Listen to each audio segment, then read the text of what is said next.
TokuCast. Eu venci! Eu jamais vi um ninja assim. Os habitantes do mês estão de olho na Terra. Venha me enfrentar! Já estou enfrentando. Será muito fácil acabar com você. Ouça bem, Jaspion. Você tem a missão de defender a paz deste universo.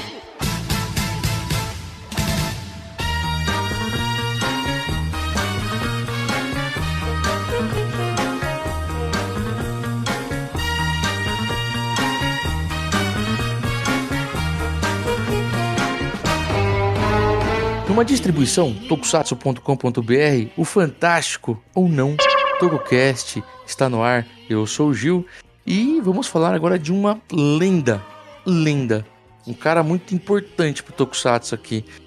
Muitas vezes lembrado, muitas vezes referenciado, mas também muitas vezes esquecido. Falaremos de Shozo Uehara, certo, Senna? Certíssimo, Gil. E para falar dessa lenda, estamos aqui com duas lendas do TokuCast também. Estamos aqui com a Beth. Oi, gente. Beth na área. Ganhei torcida? Eu não sou lenda, não. Só se for no sentido de que, sei lá, eu não existo. Mas que isso. tô bem longe de ser lenda. Lenda é o Shozo Uehara, lógico. Estamos também com a lenda de Tsukuba, Dani Tsurugi. E aí, gente, sou Dani Tsurugi e eu já voltei pra Tsukuba. Tava muito legal aí em São Paulo. 7 horas da manhã gravando.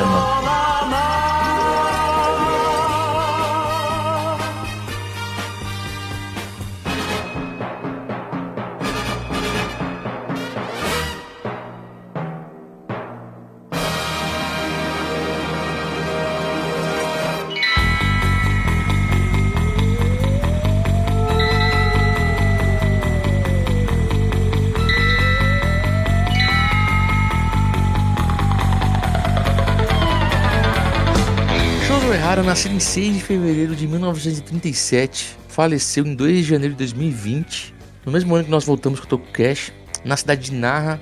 Naha é Okinawa, Beth? Okinawa. Okinawa, olha aí, ó. Cara, e o Shozo Uehara, ele olha só, ele nasceu em 37, que ele era um ano mais velho que a minha avó ainda está viva, graças a Deus.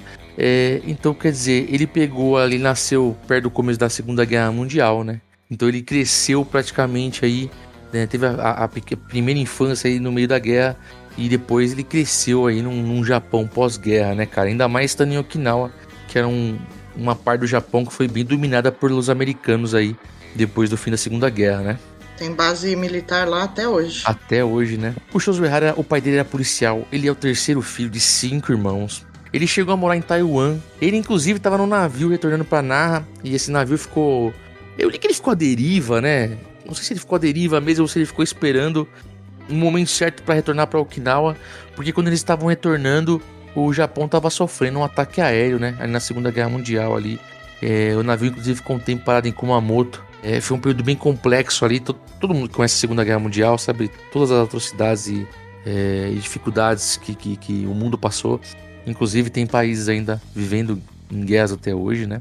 Tem animais defendendo guerra até hoje também por aí. E o Uehara e a família dele, né, cara, passou por um período bem complicado, como muitos japoneses ali e muitas pessoas no mundo inteiro, né? Mas a gente tá falando do foco do Japão mesmo, né? O Japão que se aliou ao eixo, teve né?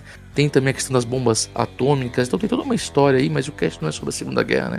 E nessas dificuldades eles chegaram até a se alimentar só com ketchup uma época. É que quando ele tava voltando de Taiwan, enquanto tava voltando pra Naha, o navio ficou meio à deriva, né, como você disse. E aí, não tinha nada pra comer a não ser ketchup. Ah, foi no navio então, não foi já em casa, né? Não, caraca, foi no navio, nessa viagem de volta, né, de Taiwan pra Naha, que o navio ficou meio à deriva, como você disse, e aí não tinha nada pra comer a não ser ketchup. Eu se alimentando só de ketchup dentro do navio. Bom, e eles conseguiram retornar a Okinawa, né? Voltaram a viver em Okinawa, né? E aí, durante o ensino médio, que o Shozo Uehara, ele vira fã da sétima arte que é o cinema, né, cara? E é muito interessante o quanto que o cinema influenciou muitas pessoas entre os anos 40 e 60 aí, mais ou menos, né? Que acabaram se tornando grandes roteiristas, compositores, diretores, né? Depois disso, cara, acho que um exemplo... o Spielberg, né? Porque o Spielberg é judeu, né? De família judaica. E o Spielberg também tem Apesar que eu não sei a idade do Spielberg, eu acho que ele é bem mais jovem, mas provavelmente por ser de família judaica, né? E é grande conhecedor dessa época, até porque ele fez alguns filmes muito fortes, né? Que representam esse período, né? A lista de Schindler, por exemplo. E aí, nesse período que ele virou fã, algumas matérias que eu encontrei dizem que ele ficou... Ele ficou apaixonado por um filme de western que chamava Shane. E o Shane, aqui no Brasil, Os Brutos Também Amam. Inclusive, já vi esse filme já. É um filme bem famoso, né? E é um dos títulos, né, Beth, que eu acho fantástico, né? Que das traduções que o Brasil faz, né? Os Brutos Também Amam. Também amam. É bem famoso, né? Esse título, né? O meu ódio será a sua herança, sabe? Nossa, esse é muito na novela mexicana, né? Meu ódio será a sua herança. Incrível, né?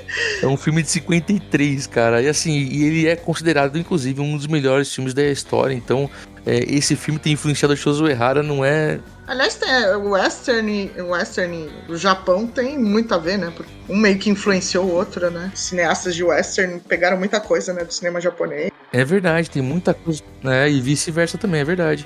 O próprio Sete Magníficos, Três Homens em Conflitos, o Por um Punhado de Dólares, todos têm algum tipo de pezinho lá. O próprio Star Wars depois, né?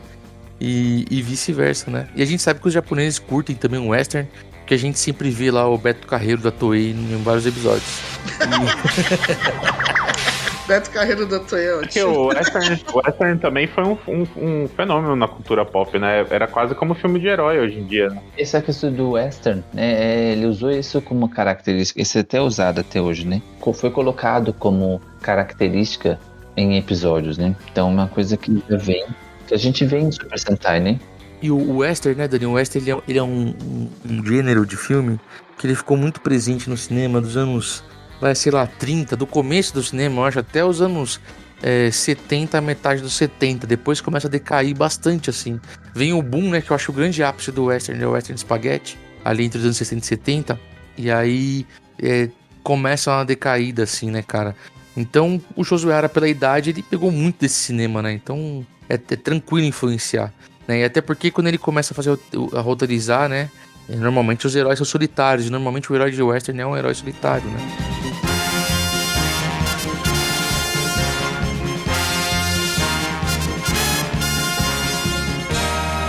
E aí, gente, ele já na faculdade, né, cara?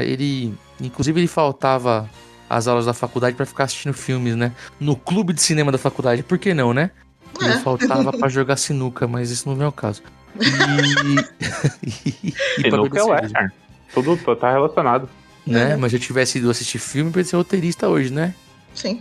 Foi muito mais importante ele ir pro clube de cinema. E não podcaster.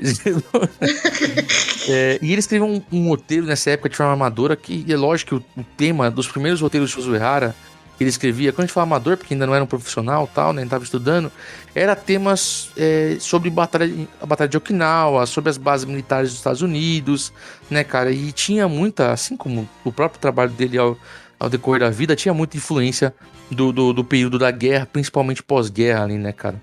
E não dá pra esquecer também que Okinawa foi devolvido pro Japão só em 71, devolvido ao governo, né, à administração, né. Outra coisa que foi bem marcante, assim, no trabalho dele é a questão dos povos de Okinawa, né? Porque, principalmente o povo Ainu, que é meio como se fosse o povo nativo do Japão, como se fossem aqui os indígenas, Ainu. Né? Ainus, exatamente. Eles sofrem muito preconceito no Japão, né? Tem gente que, inclusive, não considera eles como japoneses. Inclusive, um dos sonhos dele era fazer um herói de Okinawa, né? Ele não conseguiu fazer. Isso. E isso foi... Ele sempre procurou deixar essa questão do preconceito, da discriminação, né? De um povo contra outro, de uma etnia contra outra... no trabalho dele, né? Isso é bem marcante. Com 25 anos ele sofreu de tuberculose. No começo do século era mais presente, assim, né? Mas não... Sim. Mas eu acho que no pós-guerra também, né? Porque o pós-guerra, enfim, destruiu o Japão, né? Então, quer dizer, no pós-guerra o Japão estava destruído. E aí, graças a uma amiga da mãe dele, né, cara, ele conheceu o Tetsu Kinjo, que foi um outro roteirista aí que fez parte da Tsuburaya também, importante na criação da empresa, e ele também colaborou bastante com o desenvolvimento do Uehara, né?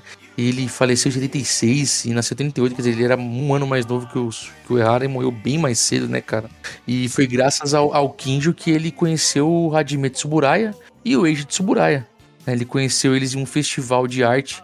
O festival de arte eu não anotei o nome, que eu sou uma anta, mas é um festival que existia desde 46, cara. E o Shozo Ehara ganhou um prêmio lá de incentivo no festival, né? Tanto que ele foi pra Tóquio só pra participar da cerimônia, né? E foi lá que ele se juntou, né? E é graças a conhecer lá os Tsuburaya, né? O Eiji, o Hajime e graças também ao Tetsukinjo que ele acaba ingressando na Tsuburaya lá pra fazer parte do time de roteiros. Ele já de cara já fez parte do Ultra Kill, né? Que foi a primeira série. Aí você vê, e antes dele chegar no Ultra Kill, ele estreou, Beth, roteirizando um programa local, que era um programa local de Okinawa, ali em 64, foi quando ele estreia como roteirista, né? E aí quando ele vai pra Tsuburaya, né, quando ele tá na Tsuburaya, você vê, ele, assim, como é que algumas coisas no universo parece que conspiram a favor, né, cara? Ele vai parar lá no Ultra Kill, e consequentemente, né, vai parar em Ultraman também, né? Sim. Aí ele foi na sequência, né? Ultra Kill, Ultraman, Ultra Seven, até chegar no regresso de Ultraman, que ele foi o roteirista principal. E o Tetsukinjo, que a gente citou aqui, o cara que ele conheceu, que ajudou ele no desenvolvimento, que apresentou ele pra Tsuburaya, que praticamente trouxe ele pra Tsuburaya, ele foi o principal roteirista ali praticamente, e uma das mentes por trás da criação do Ultraman, por exemplo, né, cara? É engraçado isso, né? Porque acontece com o Ultraman a mesma coisa que acontece com o Kamen Rider, né? Quando a gente fala de Ultraman, a gente só pensa no Eiji Tsuburaya. Quando a gente fala de Kamen Rider, nós só pensamos no Shotaro Shinomori. E tem outros nomes envolvidos, inclusive o Shozo Ehara tem um pé também no Kamen Rider, vamos falar daqui a pouquinho. Então o Tetsukinjo seguiu lá os roteiros e o Shozo Ehara seguiu fazendo episódios, inclusive excelentes episódios. Também trabalham em Ultra Seven, né? E aí, em 69, o Tetsukinjo ele sai da Tsuburaya, né? Ele volta pra Okinawa, né? Que ele também é de lá, pelo que eu entendi aqui nos textos, né? E nesse mesmo tempo, o Ehara sai junto, né? Sai também da Tsuburaya e ele se torna um roteirista freelance, cara. Ele começa a trabalhar pra quem contratar ele, né? E aí, em 71, veio um negócio super interessante, né, cara? Porque um dos grandes, assim, parceiros que o Shozo Ehara foi ter na vida dele era um cara que foi produtor na Toei, que era o Shinichi Ishikawa, né? Ele também trabalhou na Tsuburaya, né? Eles conheceram eles lá, né? E aí, em 71, o Shozo Ehara estava participando também do planejamento, olha que interessante, do Kamen Rider, cara. Ele devia estar com o Shotaro Shinomori, Toru Hirayama, lá, a maior galera lá, né, na criação do Kamen Rider. Tem muita história legal sobre isso, faremos uma biografia também do Toru Hirayama. Assim, pelo que eu vi, pelo que eu li, né? O Shozo Ehara fala que a ideia do Kamen Rider nunca ser gigante, né, não ser gigante, teria sido dele. E a ideia do herói não lutar por justiça, né, porque o Kamen Rider tem uma pegada mais, entre aspas, de vingança ali também, né, de caçar quem o criou, né, teria sido do Shinichi Ishikawa, né, então tem essas informações aí, então se proceder, né, o Shozo Ehara também tem um pé em Kamen Rider, né, cara, mas ele acabou não escrevendo nada, por quê? Primeiro que a série já tinha um produtor que era o Toru Hirayama, né? Não era o Shinichi Ishikawa, né? E nesse período a Tsuburaya convidou ele pra voltar pra Tsuburaya pra ele ser o roteirista principal do Retorno do Ultraman Jack, né? Que era um grande resgate ali ao Ultraman. Então o Hajime Tsuburaya traz ele de volta e ele segue lá na Tsuburaya fazendo Ace, fazendo Taro também, né? Mas ele não ficou preso a Tsuburaya.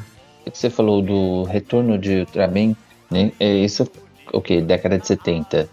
Né, porque 71 e Kamen Rider 71, né, entre 71 e 72, e ele já em 73 ele começa a realizar trabalhos para Toei, né, como Robotokei Dike, né, que é interessante também ser o primeiro trabalho da Jack, né, então olha aí, merece um cast, viu, porque essa série foi um marco.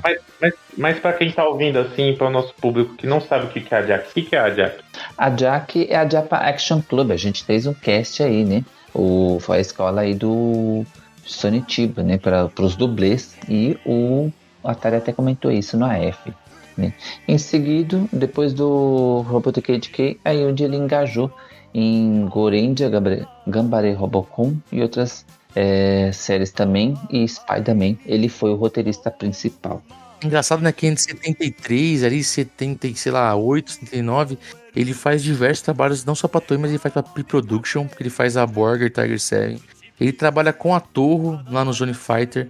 Ele trabalha na Soeisha, ele faz aquele Yufu Dai Sensoto Takai Red Tiger. Lembra que eu comentei aqui no TokuCast que a gente fez aleatório, no Barrigada? O nosso TokuCast Barrigão. Sim, lembro. Do Red Tiger, que é aquele herói com visual meio que capacete de futebol americano e tal. Sim. Tem mão também dele lá. E ele também trabalhou com animes lá na Toei, como Capitão Harlock. Tem muito anime também que ele é listado, cara. Assim, e a gente tá falando muito de tokusatsu, mas o Jojo Uehara trabalhou em anime, em drama. Ele trabalhou em muita coisa nesse período aqui, dos anos 60, 70, né, cara? Mas o grande forte do trabalho criativo dele começa nesse período na Toei, né? Porque ele começa por exemplo, em Gorendia, né? Em Gambare Robocon, como você citou, Dani. Mas o primeiro trabalho como motorista principal, pelo que eu entendi, né? É o Spider-Man, né? O Spider-Man ali japonês, né? Ele tem o trabalho completo, inclusive a gente que já assistiu, já falamos de Spider-Man aqui, você vê muito... É praticamente um estudo, né, cara? Estudo aquilo que ele viria fazer nas séries Metal Hero depois, né? É um estágio, né? É dali que ele... Não é à toa que depois ele levou 1 ano produzindo aí o Gaban. Acho que tudo isso... Então, por isso que eu até falei no cast... muita coisa que você vê em Gaban, você lembra de Spider-Man, né? Você vê a fórmula do Shozo Uehara. Se bem que aqui, eu tô vendo que desde Nazuman F, ele já era roteirista principal. Ele foi... No Inazuman ele já era? Já, no Gambare Robocon também foi. Do Goranger, ele foi, do Jaka, do Battlefield. Mas o Goranger ele foi principal, Beth? Eu sempre fiquei na dúvida quando eu li, porque às vezes... Aqui ele tá como principal. Aqui ele tá como roteirista principal. Acho que ele ficou... Do Goranger, do Jaka, do Battlefield, do Dangerman e até São Volca. Por isso eu convido a Beth, gente, porque eu ia falar uma besteira gigantesca, né? Porque eu achei que começava Spider-Man, porque eu achei que esses outros, todos tinham uma mão de todo mundo, né? Porque eu já vi também que... Não, teve vários roteiristas junto com ele também, mas ele foi o principal desses todos. Não sei se é na época que o Toru Hirayama e uma galera começa a usar aqueles pseudônimos lá da Toei, que usam até hoje, eu não sei se... Claro. O Saburo, né? Saburo Yatsuri, Saburo Hachi, né? Saburo Hachi. Essa questão do... que foi até Savanka, ele já previa aí, em entrevista que ele deu na revista Hyperbook de 2004, só tem os Metal Heroes. Ele disse que antes de Gaban ele já previa que Sentai já estava se tornando uma rotina. E aí onde ele pediu para sair do conselho, né? Acho que era da equipe. E ele queria explorar a amplitude da história. E foi aí que ele se preparou durante 1 ano para o Gaban. Ele queria fazer uma coisa diferente do que já acontecia no Super Sentai, né? Onde ele teve essa audácia de escrever para o Gaban. Ele fala numa entrevista também que estava até inseguro no começo do Gorendia, porque ele estava acostumado a fazer história para um herói solitário, né? Isso. E ali em Gorendia ele tem que servir história para vários heróis, né, cara? Uhum. Cada um com uma personalidade e tal, né, pra ele. E no Gavan ele foi a convite do Susumu Ishikawa, que era o produtor ali, que tava na franquia Metal Heroes. Não era o Toru Hirayama, porque o Toru Hirayama tava ainda finalizando os Kamen Riders ali, né? Porque ele se aposenta em 84, 85, né?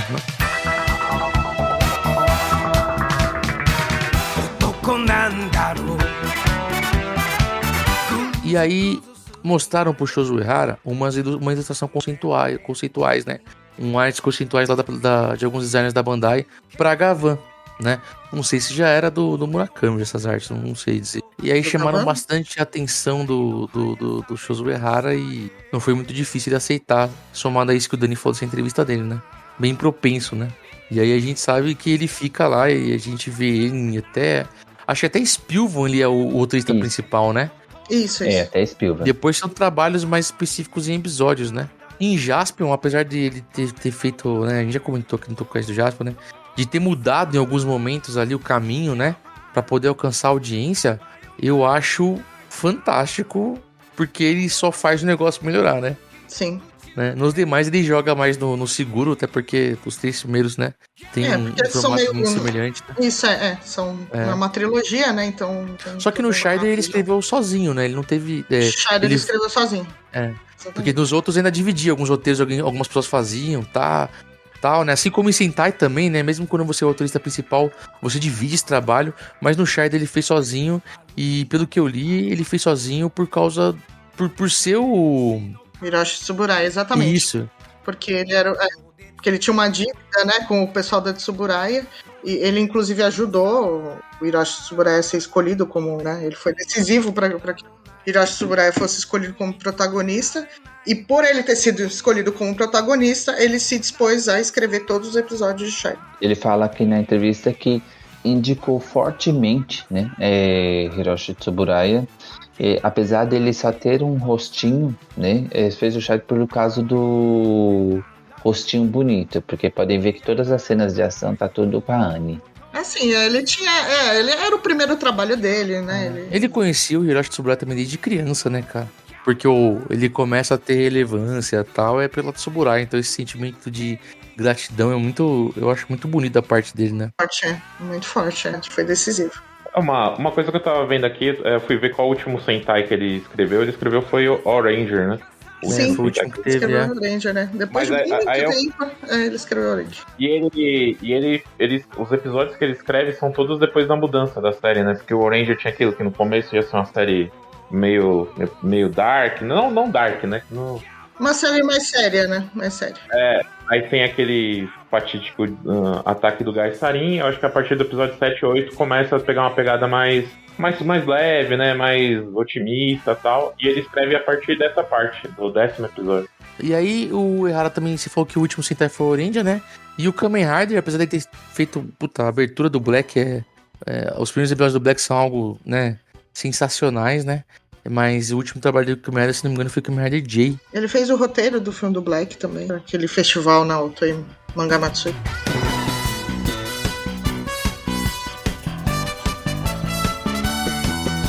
Vamos seguir essa linha do tempo aí dos trabalhos dele, porque eu acho que vai ter algumas curiosidades pra gente falar também depois.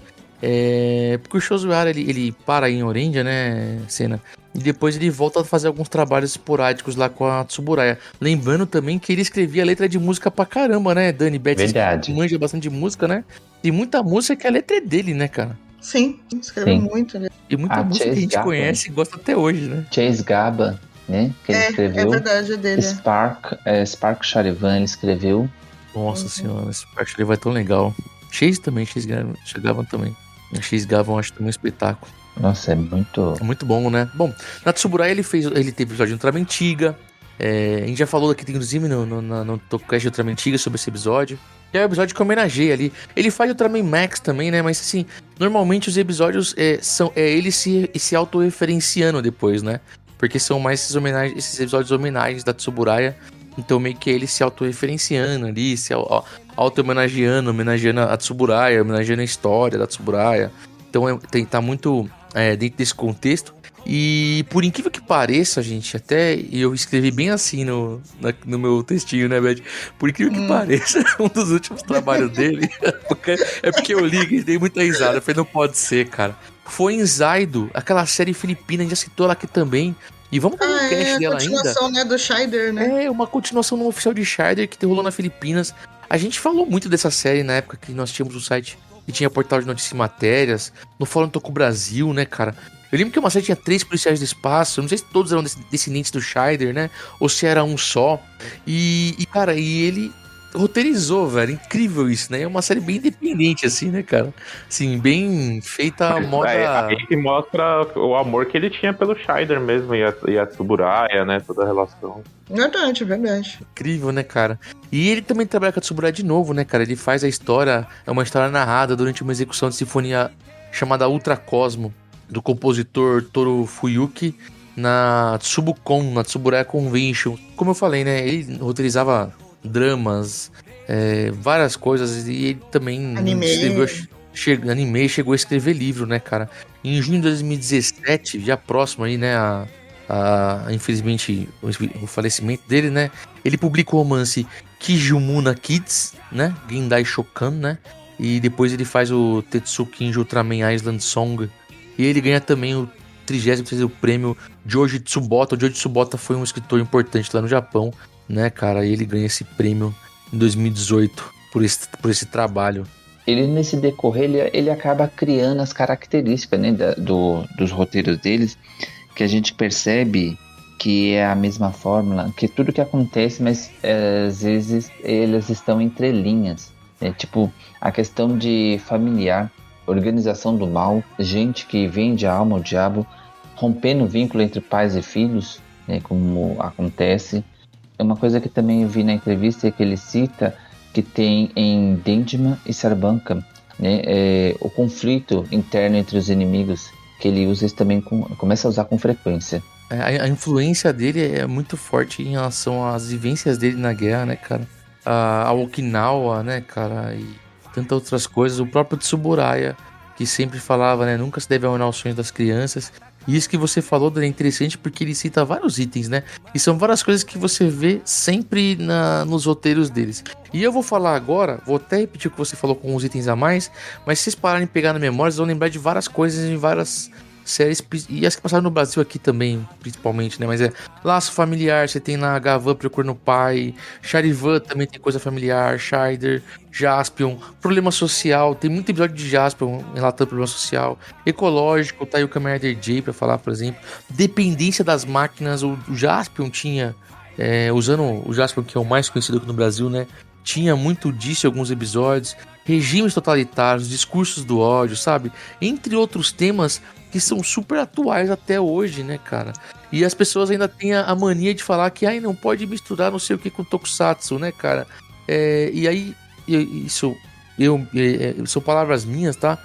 Toda obra tem um pouco do que pensa o próprio autor, não adianta discurso de não poder misturar, a gente tem que conhecer o autor, suas influências, e por mais que seja um produto infantil, um produto adulto, um produto juvenil, não importa, tá? Sempre vai ter um pouco do autor.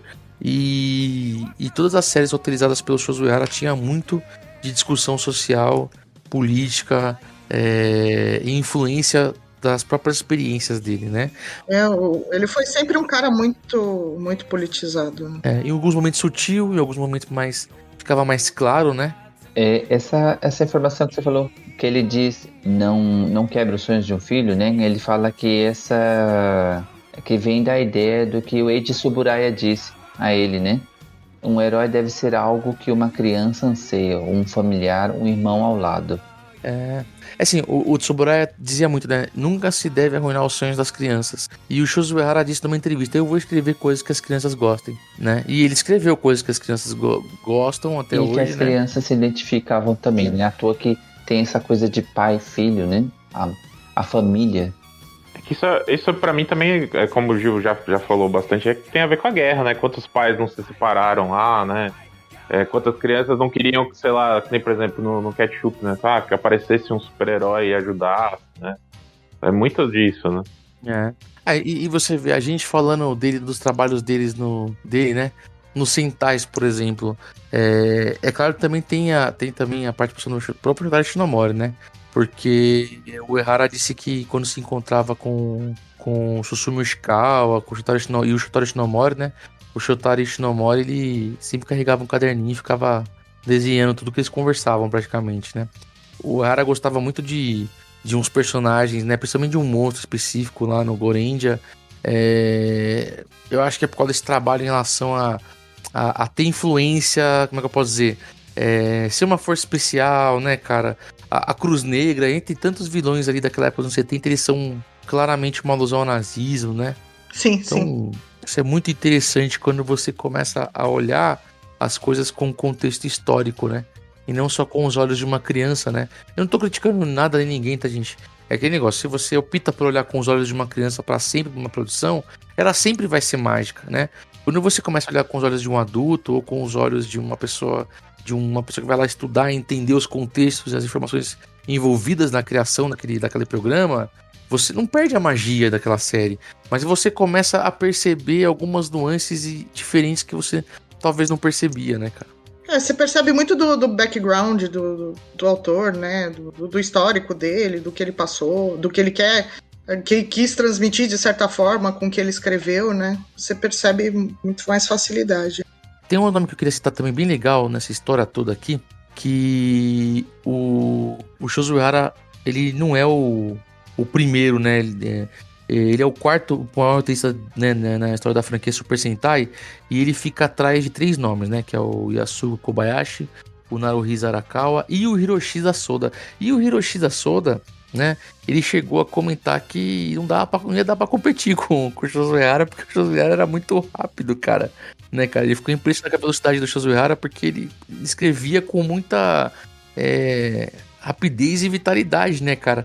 E o próprio Shozo Uehara também fez um comentário sobre o Soda, porque ele achava que o Soda, ele era... ele escrevia situações cômicas de uma forma muito criativa, né? Sim. Então eu acho legal esse comentário um do outro, né? Uhum. Ele se elogiando, né? No trabalho dele. E você vê, o Soda, ele descreve o Uehara como um cara entusiasmado, né? E o Yoshikawa, né, o produtor, descreve o Uehara como um cara com espírito rebelde. Sim, Não, isso realmente, em entrevista. Que faz todo sentido, né, pro caso do Uehara, porque ele realmente... Fazia até o que era louco parecer natural, velho. E a gente vê isso nas séries mesmo, né? Verdade. Até essa coisa, né, dele ser politizado, de certa forma, rebeldia, digamos. Gente, o Shozo Uehara, ele também, uma coisa que colaborou muito com ele foi a parte da família, né? Ele disse que em alguns momentos ele estava escrevendo para os próprios filhos, né? Então a gente sabe que a família também influenciou muito ele, né? Na escrita. Ele chegou a aparecer também em alguns episódios, algumas séries, e aparece outra série, aparece outra Q, entre outras produções, né? Eu vou voltar a falar do Hiroshi Soda, né? O Hiroshi Soda vai acabar ganhando uma biografia dele algum dia também, né? Tem muitos nomes de Tokusatsu que as pessoas não falam, e eu costumo falar de novo, gente. Não tô criticando ninguém, é só uma opinião, né? Tem que desenhar, né? Para as pessoas não ficarem ofendidas na Tokunet nacional aqui no fandom brasileiro. Mas não dá pra gente viver só dos mesmos textos que foram escritos há anos atrás. Muita informação nova surgiu por aí, né? Teve uma empresa de jogos que chamava Flagship, né? E ela criou jogos pra Capcom, pra Nintendo. E ela tinha o nome do Shozo Uehara envolvido. Mas o Shozo Uehara, segundo o Hiroshi Soda mesmo, se não me engano, num blog dele, ele disse que o Shozo Uehara não escreveu nada, assim, sabe? Só teve o nome ali porque ganhou uma grana em relação a isso, né? Já o Hiroshi Soda, pelo que eu entendi, trabalhou lá, realmente participou e tal, né? Mas ele só teve o nome emprestado ali por grana, né? Tem muita coisa assim, até agradecer, adiantar uma parte, tem muita informação legal que a gente encontrou no blog do Uzes, né? Uzes, que é um colega nosso aí de fandom aí, um abraço pra ele, inclusive. Ele acredita que ouve o TokuCast. É um dos caras mais brilhantes da Tokunet. O Uzes é uma das pessoas que mais entende de Tokusatsu, na minha opinião. O cara manja muito, né, fala japonês fluente. E traz informação, isso é legal, né? Então, Uzes, fica aqui, ó, pra quem quiser acessar, é uzes222.blogspot.com, e o Uzes traz algumas informações muito boas, principalmente de entrevistas do Shozo Uehara, né, cara? O Shozo Uehara, ele influencia uma geração também de roteiristas, né? E quando eu falei de anime e tal, de dorama, se você pegar a lista de trabalho do Shozo Uehara, ela é gigantesca, assim, sabe? A gente já citamos aqui, né, anime, ele escreveu mangá, tem aquele Galaxy Queen Super Lady, que também foi uma influência pra Gavan, quando ele tava escrevendo Gavan. Ele é um cara que escreveu muita coisa, cara. Ele escreveu até Hokuto no Ken, a parte inicial. Nossa, eu fiquei assustado, porque eu conheço o trabalho de Shozo Uehara em Tokusatsu e mesmo assim não conhecia tudo, né? A gente conhece uma fatia da história, né? E aí quando eu fui pesquisar pra fazer o cast, eu achei uma infinidade de drama, de programa, de desenho, sabe? De coisas que ele escreveu, sabe? E o cara escrevia pra caramba, meu. Acho que a lista dele deve ser maior do que a de Shotaro Shinomori, então, né? Eu não sei se dá pra comparar o Shozo Uehara com o Shotaro Shinomori, né? Porque são duas... porque o Shotaro Shinomori era mangaka também, né? Um é mangaka, a atividade principal dele era... Um desenhava, roteirizava e principalmente escrevia a história base, né, cara? O conceito, né? Todo o conceito. Para de roteirizar, você tem que criar falas, você tem que criar toda a dinâmica no roteiro de diálogo, né? Além de criar também as ideias, né? Para um episódio. Então, não sei se dá para comparar, né? Aproveitando que o Gil falou aí de dorama, tudo, não é um que ele escreveu, mas achei legal aqui que tem uma história que fala que ele assistiu o Tokusatsu Gagaga, né? Que é aquele doraminha sobre a menina que gosta de Tokusatsu e tal, e tem toda aquela vergonha, a mãe dela meio que não aceita, né, que ela gosta, tal, não sei o quê. É uma série bem interessante e ele assistiu e curtiu, né? O Tokusatsu Gagaga tem TokuCast também, Tokusatsu Gagaga. Legal, muita coisa que a gente citou, né? Estamos gravando tanto tempo, tem muita coisa já gravada. Mas eu acho legal ele gostar e faz total sentido, porque o Tokusatsu Gagaga, ele mostra, né, que a personagem é fã de um tipo de show que ele ajudou a criar, né? Porque quando a gente pega o Tokusatsu básico ali, né? Que foi praticamente construído nos anos 60 e 70, né? Pra depois evoluir para o que foi os anos 80 e ser o que é hoje, né? A gente tem a mão do Eiji Tsuburaya, do Shotaro Shinomori, do Toru Hirayama, do Ishikawa, do Yoshikawa, do Shozo Ehara, toda a família Tsuburaya, na verdade, né? O Hajime também. Você tem a mão de tanta gente, cara, tanta gente. A Jack, o Clube de Espadas Kono Kyukai. Então, quer dizer, você tem uma série de nomes envolvidos aí na construção do que acabou se tornando popular, né? E a maioria dos nossos podcasts, né, a gente cita esses nomes, né? Então a gente tá sempre citando. É importante referenciar, né, Dani? Porque o nosso programa, ele não é feito pra quem não conhece nada de Tokusatsu, né? Ele acaba sendo feito pra galera que tem uma noção de onde tá pisando ali, né? A pessoa que não conhece Tokusatsu, ela talvez acaba tendo uma dificuldade em alguns episódios nossos. E quem conhece muito de Tokusatsu deve achar que a gente só fala besteira. Mas eu acho maneiro quando a gente referencia alguns nomes, porque é importante, sabe, a gente ter noção de algumas coisas. Eu acho importante o fandom saber quem foi Sonishiba, quem foi Shozo Ehara, sabe, quem foi Toru Hirayama, Hiroshi Soda, e tantos outros nomes que a gente cita aqui, né, cara, porque... que foram as pessoas que fizeram Tokusatsu, eu sei o que... Exatamente, né, Não é só à frente, né, das câmeras, por trás das câmeras também. Por trás é fundamental, muito fundamental. Eu sempre falo que o nosso TokuCast ele é para entreter, né? E tem aqueles que gostam de se aprofundar. Então temos informações. Não somos especialistas, mas nós temos informações precisas. Nós somos fãs, né, Dani? Somos fãs, né? É como fala. Tá longe, não existe um lugar que diz, olha, faz tudo isso aqui que você se torna um especialista Tokusatsu. Não existe algo escrito assim. Né? Então a gente quis informar, apenas fomos pesquisar com fontes seguras. Na verdade, a gente faz tudo isso por amor. Isso aí. Sim. Acho que o único historiador de Tokusatsu mesmo aí, né, seja o Ricardo Cruz, o Uzes, por exemplo, que a gente citou, o Matheus Mosman. Tem uma galera que realmente é historiador. Não é aquela pessoa que só escreve matéria ou que só escreve texto, ou que só grava podcast e faz vídeo. Eu acho que tem algumas pessoas que se destacam realmente como historiador. Isso. A gente se destaca mais como fãs batendo papo sobre o assunto, né, cara? E a gente não tem vergonha nenhuma de falar isso, né? A gente não tem problema nenhum em errar, né? Porque... É verdade, porque é pura verdade. Agora, se nosso TokuCast servir pro seu TCC, a gente fica feliz. Opa! É uma delícia quando a gente dava podcasts como o de hoje sobre Shozo Ehara, porque você vai encontrar informações que você já sabe, você vai corrigir informações que talvez você tinha errado na sua cabeça, e você vai conhecer coisas novas, cara. Eu não sabia que o Shozo Ehara era de Okinawa, por exemplo. E Okinawa, pra mim, já brinquei aqui muitas vezes, não é a terra do Jaspion, é a terra do Sr. Miyagi. Então, tem algumas coisas super legais aqui de descobrir, né, cara? A própria relação dele com tantos nomes aqui, né, cara? Como Tetsukinjo, como os próprios Tsuburayas aí, a família Tsuburaya, né?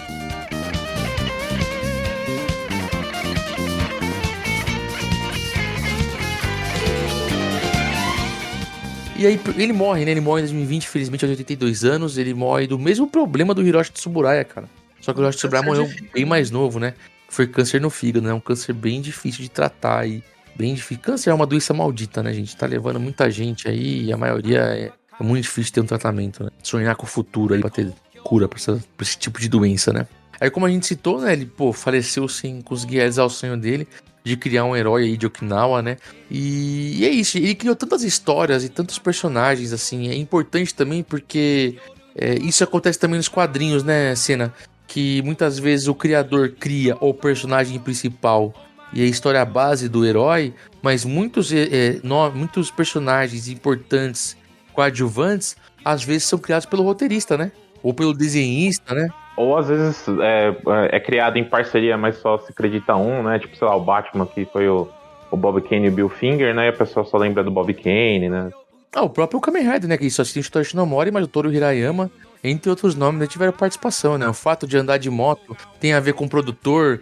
Como a gente citou aqui, o fato dele não ficar gigante tem a ver com o Shozo Ehara. E que a gente acha assim, que acho que eu pode final agradecendo, né? Obrigado aí, Shozo Ehara, no dia que você esteja.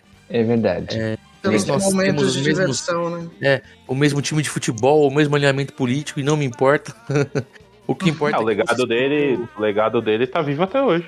Né? E muitas histórias bacanas que, de certa forma, colaboraram aí com, não só com um tipo de programa que nós gostamos, mas também colaboraram com o nosso próprio crescimento também, eu acho, né?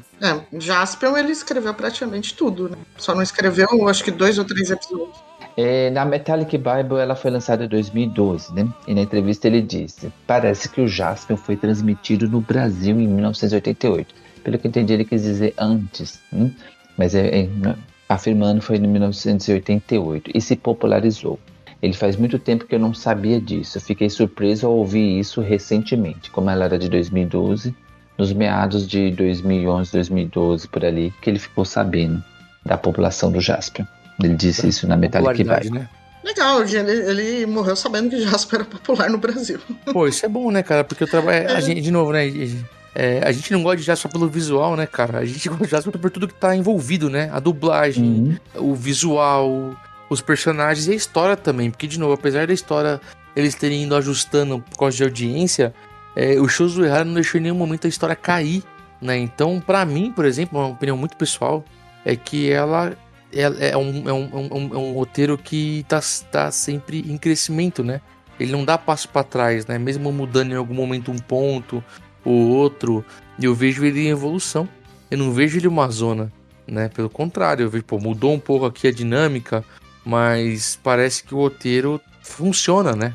Ele mantém o carro andando, né? Ele troca o pneu. Assim, eu não percebo ali cair. Tanto que a gente percebe, é nítido quando já entra na reta final, né? Sim, né? Que é o arco do Pássaro Dourado. É engraçado que a série que eu mais sinto um pouquinho as barrigadas, os fillers, né? A perder um pouquinho do sei lá, não sei como explicar isso, é a série que ele roteirizou sozinho inteira, né? Que é o Scheider, né? Scheider, é verdade. É o mais fraco dos policiais do espaço, né? Estranho isso. E não é o mais fraco por não ser o Kenji Oba, por não ser o Jaspion, é o mais fraco por ser o mais fraco mesmo, né? Porque é o roteiro mais, assim, que é menos fechadinho, né? Menos... É que não tem um subplot, né? Igual o Gavan por trás, tá vendo? Talvez por isso que você não sinta essa amarração, né? Entre os episódios, né? Ele fala que em Scheider ele disse que ocorreu a história de um cotidiano infantil, né? Segundo ele, Scheider incorpora ideias que parecem ter previsto problemas sociais na idade atual e daqui 30 anos. Isso em 2012, ele disse. Nessa coisa de lavagem cerebral para bebês que ficou dependente da tecnologia. Isso tá bem nítido nos computadores e celulares. Acho que Charivan tem uma coisa assim também, que já previa que a população ia ser escrava da tecnologia. Sim, ele já fazia essa crítica há algum tempo, né? Até o próprio episódio de Jaspion, acho que muito Spilvan também, né? Que tá bem direcionado, né?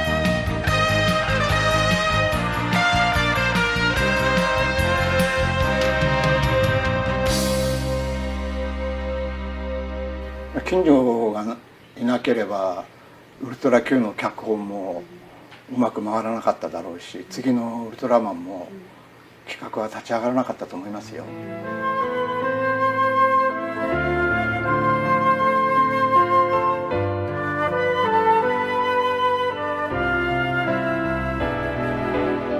Vamos fechar, acho que é um episódio, até peço desculpas aos ouvintes se eu também falei muito aqui, porque a gente seguiu também toda uma linha de informação que nós estamos buscando e acabou deixando de ser um debate para mais contar para vocês um pouco sobre a vida de Josué. Não contamos tudo, né? Não dá para contar tudo, né? Mas dá para ter uma noção muito em relação às influências, aonde ele trabalhou. Às vezes a gente pensa, Josué Hara, o cara que fez Ultraman, o cara que fez a Metamorfose e fez Jaspion. Puta, ele fez muito mais do que isso, né, cara? É importante citar, lógico, isso, mas ele fez mais do que isso. E para nós fãs brasileiros faz muito sentido, né? Quando a gente vai ver um pouco da história dele, porque ele tá presente em várias séries que nós assistimos, né, cara? Ele fez parte do desenvolvimento de várias coisas que nós assistimos. Então ele é um nome importante para se lembrar, né, cara? Assim como outros que nós citaremos aí ao longo da história do TokuCast, certo?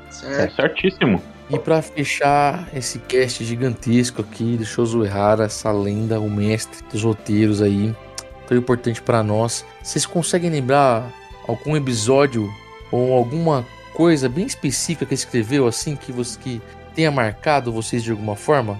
Eu acho que todo o run dele no Gavan, né?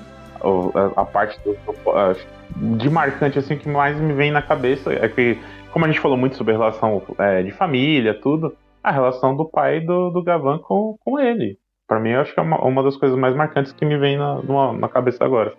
É verdade, e é algo que a gente vê também em vários roteiros dele, nessa questão de família, né? Da busca pela família, né, cara? É E uma você, das Dani, consegue características lembrar dele. algum aí? Não, mas assim, eu também citaria esse do Gaban, mas assim, tentando lembrar de outro, a questão... É porque se falar da questão social, isso é em várias séries que ele escreveu. Né? Mas essa coisa de pai, de família, pai e filho, que ele vai se repetir também em Spilvan, algo parecido em Jasper também. Mas eu vou ficar com cena também. Cena de pai e filho, essa busca do pai no Gaban. Eu já gosto dessa parte mais crítica da tecnologia, da destruição do meio ambiente, da parte política. Gosto bastante. Até no Jaspion tem vários episódios assim, tem aquele, né, do Tsukuba, né? O próprio episódio do Tsukuba, que é desse jeito também. Então eu gosto dessa parte crítica dele. Eu gosto dessa veia mais politizada dele. Tem muitos episódios de Jaspion que eu gosto bastante também, usando Jaspion, de Ultraman. Eu acho que a metamorfose do Black, eu acho que é um trabalho dele muito legal, assim, porque é um roteiro dinâmico que não tem tanta fala assim, né, cara? E se o autorista não acompanha bem ali o que tá rolando, né? E eu gosto muito de um outro trabalho que ele fez, inclusive tem o Hiroshi Tsuburaya, que é no Dyna, né, cara? Tem um episódio do Dyna muito interessante ali, que tem um julgamento e tal. Que é aquilo que a gente falou, né, cara? Muitos episódios aí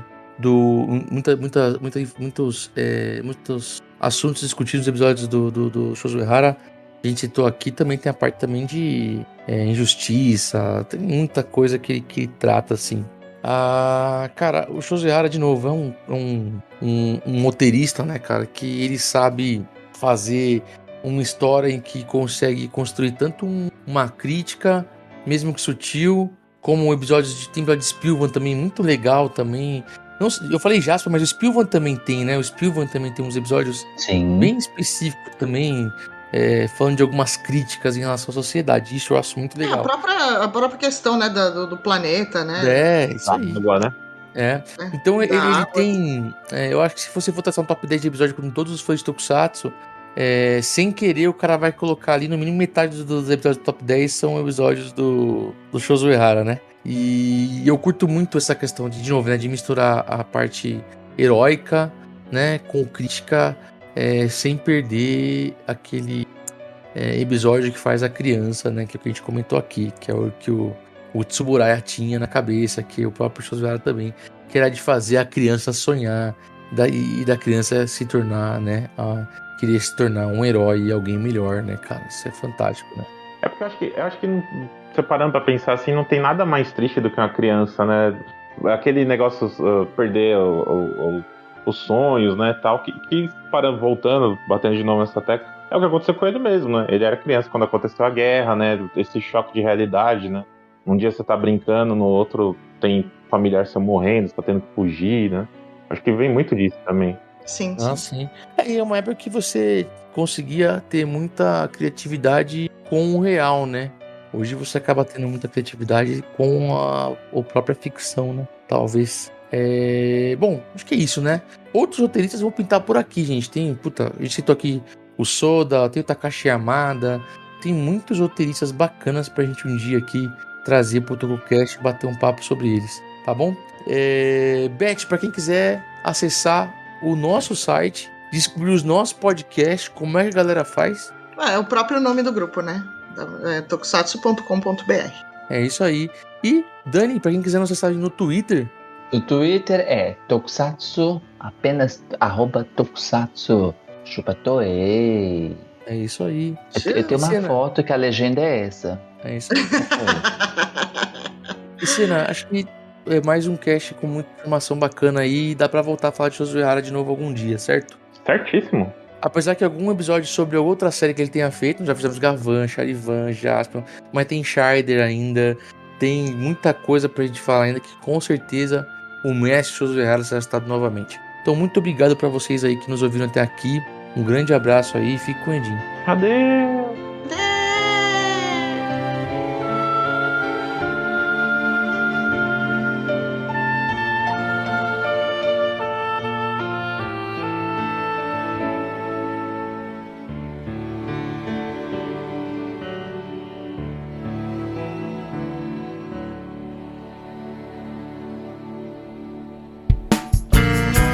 A edição deste podcast é feita por bancodecerebros.com.br.